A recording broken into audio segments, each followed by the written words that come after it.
Привет от Оръжие.com. Аз странно, но все още съм Виктор и такъв ще си остана до края на живота си, предполагам. Днес искам да засегнем една тема,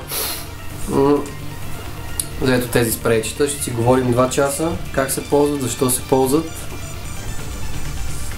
Спрейче, да, няма да си говорим за него. Ще си говорим за това.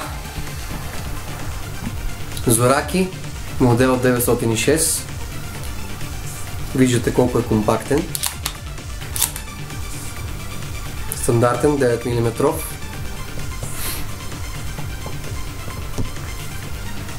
Шест заряден пълнител.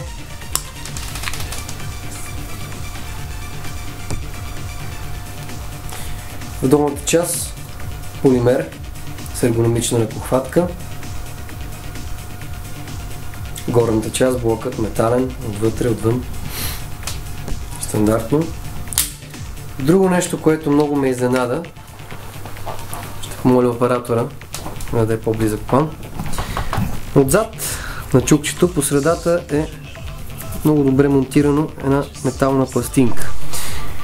В повечето модели на газови пистолети забелязваме при повече употреба една вдлъбнатина, която се оформя от иглата, ударния механизъм, и след време, след по-дълга употреба, започва да не стига чукчето да удря иглата и след това да се произведе изстрел. От Зораки обаче са вложили майсторство, както винаги, и са монтирали една метална пластина, която почти не може да бъде набита от иглата. Практически този детайл става вечен. Продължаваме с предпазителят. Много удобно място за потребителя. Бързо се достига.